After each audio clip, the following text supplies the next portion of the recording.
जय जगन्नाथ के दोस्तों, जो आपके पीछे जो ध्वजा दिख रही है भगवान श्री जगन्नाथ जी के मंदिर के ऊपर, उसकी एक अलग ही कथा है कि जो ध्वजा होती है वो हवा के विपरीत उड़ती है हमेशा। इसका भी एक बहुत बड़ा साइंस और रीज़न है कि साइंटिस्ट लगाने के लिए बहुत ही प्रयास करने पर इसका रीज़न नहीं पता चला, पर पौराणिक कथा के अनुसार कहा जाता है कि और एक ये पीछे पास में ही समुद्र है, पर समुद्र की आवाज़ यहाँ पर सुनाई नहीं देती। क्या है इतना बड़ा कि इतने बड़ा समुद्र होने के बाद भी भगवान श्री जगन्नाथ जी की आवाज़ सुनाई नहीं देती है। तो कहीं ना कहीं ये हमारे पुराणों में और गरुड़ पुराण, नारायण पुराण इसमें मिली हुई है कि भगवान श्री जगन्नाथ जी की जो ध्वजा है हमेशा हवा के विपरीत ही क्यों होती है। इसका रीज़न ये है कि भगवान श्री जगन्नाथ जी जब आए थे तो एक लकड़ी के गट्ठे का ऊपर इस समुद्र के तट पर, उड़ीसा के उस पर आए थे, तो उनको बिठाया वगैरह किया, तो भगवान श्री जगन्नाथ जी की मूर्ति स्थापित हुई, मंदिर बन गया। तो यहाँ पर क्या है कि जैसे ही मूर्ति स्थापित हुई तो समुद्र देवता भगवान श्री जगन्नाथ जी के चरण स्पर्श करने हमेशा आ जाया करते थे, डेली आते थे। पहले तो ठीक था कि चरण स्पर्श करते थे, फिर क्या है कि वो हमेशा बहुत ही भाव के साथ आते थे। पूरी नगरी अस्त व्यस्त होने लगी।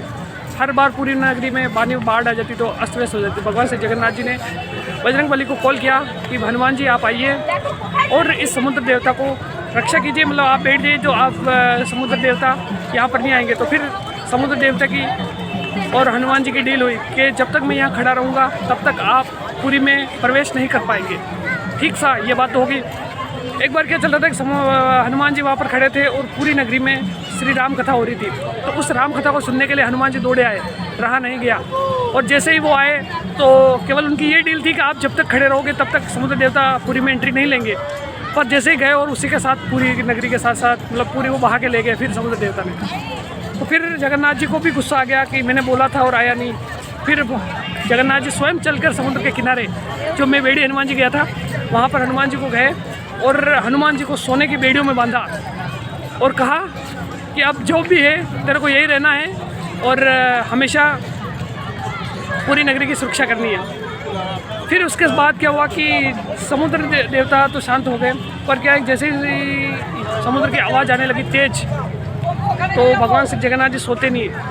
हनुमान जी ने कहा कि हे समुद्र देवता आप आवाज़ धीरे कीजिए, हमारे प्रभु जगन्नाथ जी सो नहीं पाते हैं। उन्होंने कहा भाई ये मेरा काम नहीं है, ये पवन देव का काम है, पवन देव ही इनको रोक सकते हैं।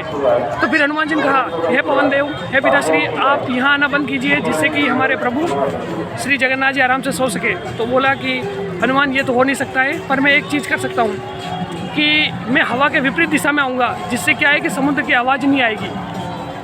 तो फिर क्या है पवन देव हमेशा, वही पुरानी कथा है कि हमें हवा के विपरीत दिशा में आती है। अगर हवा इधर से चल रही है तो हवा उधर से आएगी, मतलब पवन देव ऐसे है। तो ये ध्वजा का यही रहस्य है कि हमेशा उल्टी दिशा में होता है। और बेड़ी हनुमान जी वो इसी के लिए बिठाए गए हैं कि हमेशा समुद्र से लड़ते रहते हैं कि आपको पुरी के अंदर एंट्री नहीं होना है। तो दोस्तों कैसी लगी ये कहानी? जय जगन्नाथ।